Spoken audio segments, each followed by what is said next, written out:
So I work with Ariel. She's the lady that does cash register, and she's young, in her 20s. She's black, and she had this baby, Micah, and he had to stay in the hospital 3 months. She was on bed rest, and she's absolutely told me she doesn't enjoy, and she's so glad to get away from the baby to come to work. And her husband's not that helpful. And she's having another. She said, well, I'm going to have another one. I want to have it, she said, while he's still small, so I have two.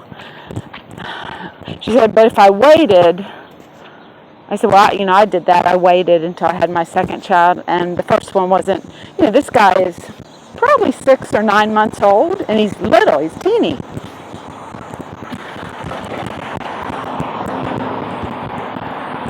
I don't think I ever said what she said about being a parent. I liked it. There were, of course, many, many days that were tough, but overall, I was all about it and doing what I could for my kids, and it was tough. I mean, especially being poor and a single mom, and then the second go around, I had an alcoholic for a husband, which he did do a lot of stuff with the kids, which was helpful.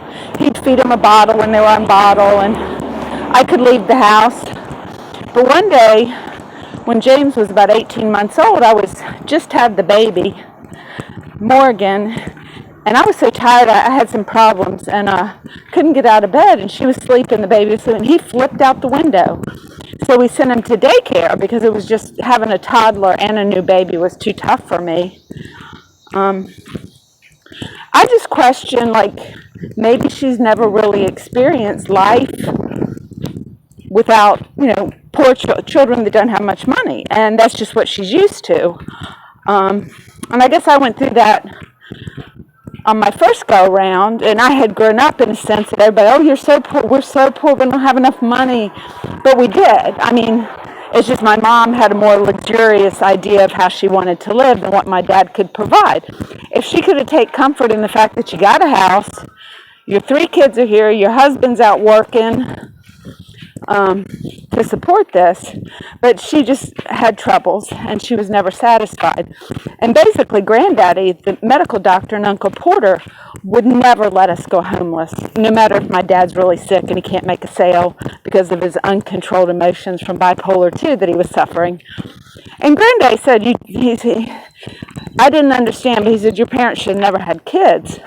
And that was because they couldn't take full and total responsibility for their problems, and much less the kids. And even to this day, my dad has never apologized for not getting help. So he's still in that unsafe mode of not wanting to diagnose what his behaviors were psychiatrically, because that's just unacceptable. That's a lobotomy back in the 40s. So I hope that changes. It's very painful for me because I lost my dad, and I think that's how Hillary felt when I was struggling with so many bipolar symptoms that I couldn't be the mom that she wanted. I still loved her, but I was not what she, wasn't appropriate because I was manic all the time. And this is in no way making choices for people. All I'm saying is get them out of Plato's cave, and then let them make choices. Let them have the knowledge to know what they're doing as best they can as teenagers in high school, and what choices they have, and what fun they could have waiting or putting off kids, and have that become the norm in the United States, that you wait till after you're 25.